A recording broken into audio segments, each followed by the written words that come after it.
downstairs or put downstairs? We go to the actual classroom. This is a video. Is that like anorexia? No, it's macachera. Are you taking videos? Is that like is that McDonald's and No, it's like yuca. It's like kind of like a potato. Yeah. They fry it. It's like really good in that area. So, margin utility model, we have margin utility decreases with quantity. We can create a marginal utility graph for each product. We can then look at the marginal utility over price of the various products and shift our purchases into the one with the higher marginal utility over price and out of the one with the lower marginal utility over price.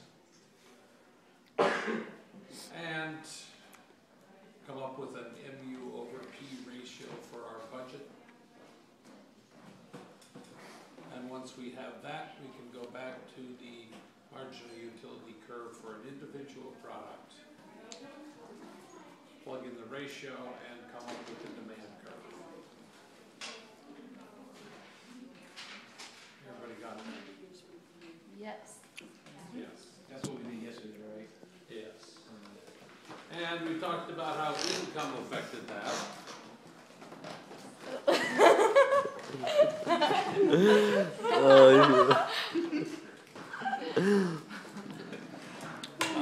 Because you can then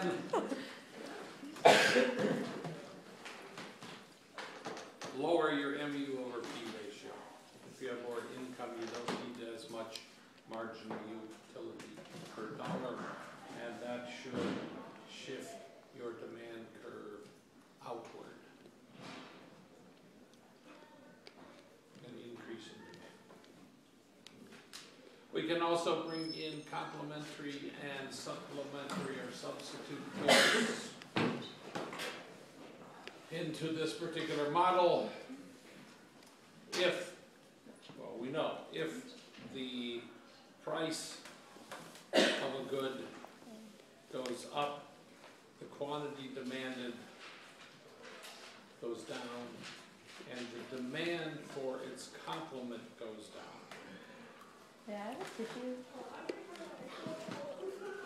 Yeah. Thank you.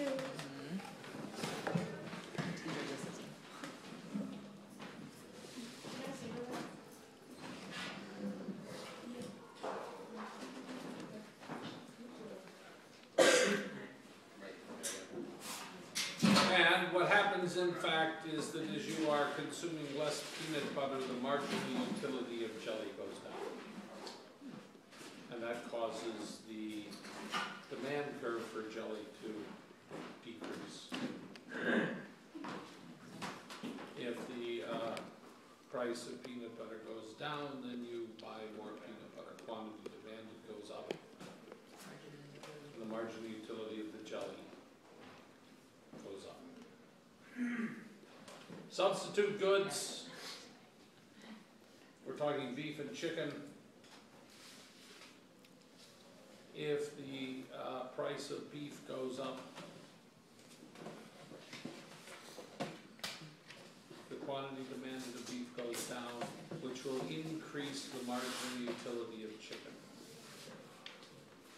So that will increase the demand curve for chicken.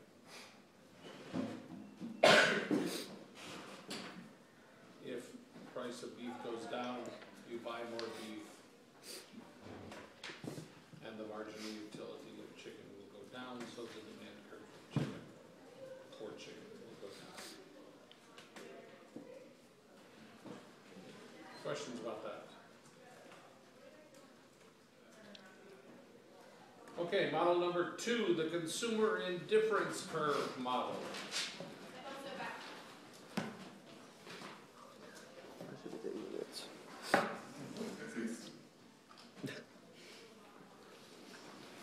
A consumer indifference curve is a curve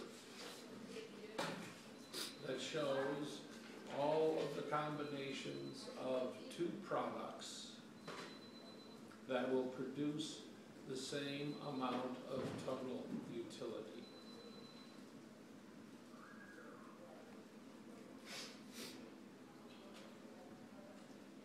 That will produce what? The same amount of total utility.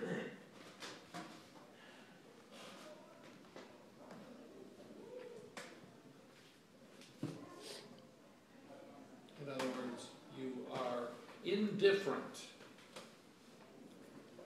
as to which combination. It doesn't matter at all because they give you the same amount of total utility.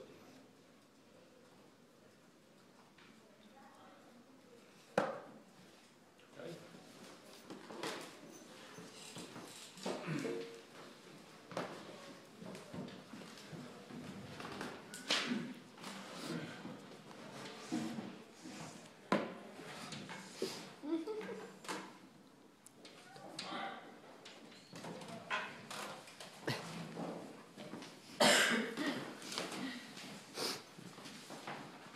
So if you've got product A and product B,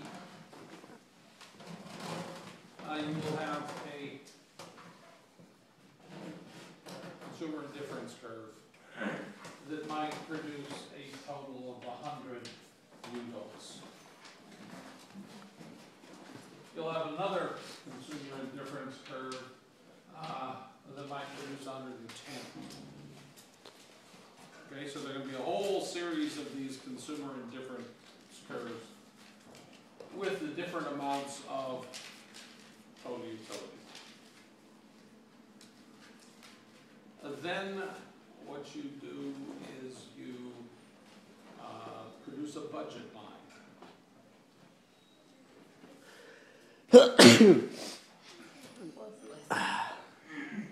Thank you.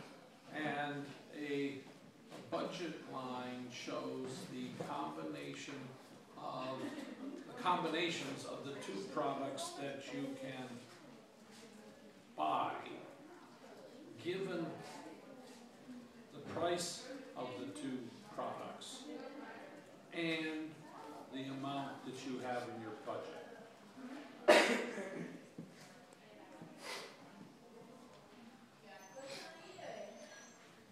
Okay, it's like a production possibility frontier. You have $100 to spend. A movie ticket costs $10, a Big Mac costs $5. And you can come up with either 10 movie tickets or 20 Big Macs and some kind of straight line combination in between. Right? Where you will consume on that budget line is where the budget line is tangent to the consumer indifference curve of the highest total utility. The budget line is tangent to what? Hmm? The budget line is tangent To the consumer indifference curve. Wait, so what is this right here? What? the consumer indifference rate, right? That's a consumer indifference curve. Where would the budget line be? Well, I haven't put it on there yet. Yeah. But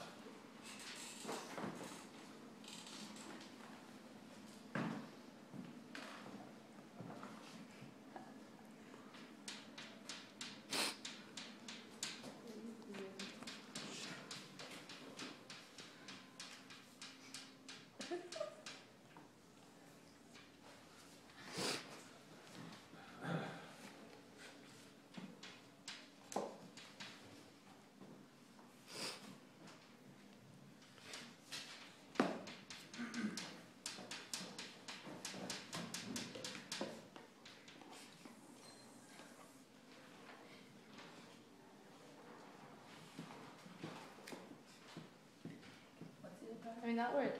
movie tickets. Intersects. Yeah, or is intersects, tangent? not tangent.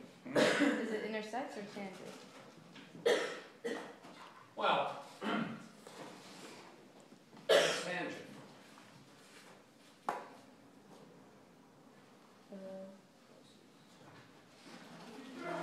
But if it's at two different points,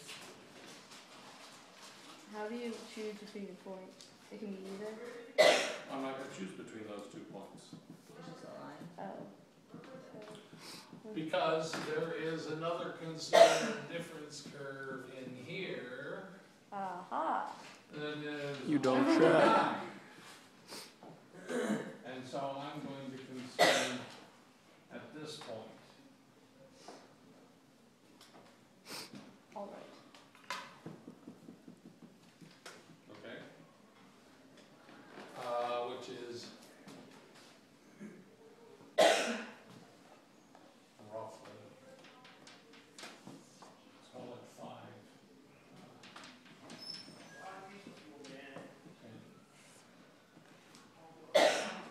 Just arbitrary. Okay? Now I could consume up here at 8.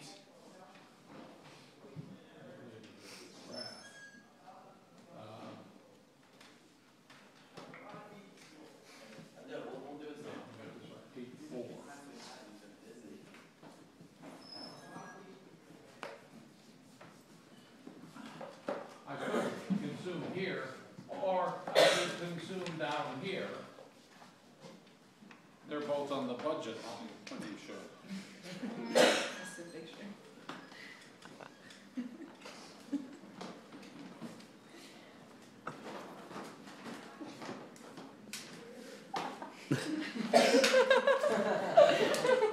Weird seniors.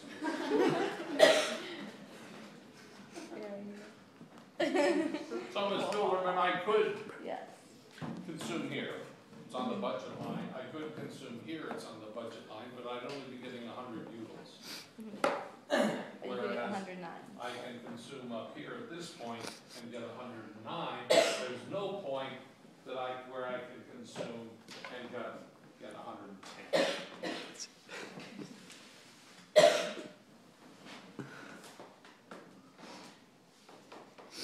Okay? That gives us a point. That says if the price of movie tickets is 10, and if the price of a Big Mac is 5, then that's what we'll consume. That particular combination of 5 movie tickets and 10 Big Macs. So it's intersect, not tangent, right? No, it's tangent. Because Tangent to 109. you're going to pick 109, not 100. Okay, but you look at all the different places that it intersects and you choose the one that's tangent. Sure. It's I mean, not it's going to. where it's tangent to the consumer difference curve of the highest utility, it's where it's tangent to the only consumer indifference curve. Unless you have some oddly shaped consumer indifference curves where it was tangent to a couple of curves. Okay. But in the general pattern we have here, yes.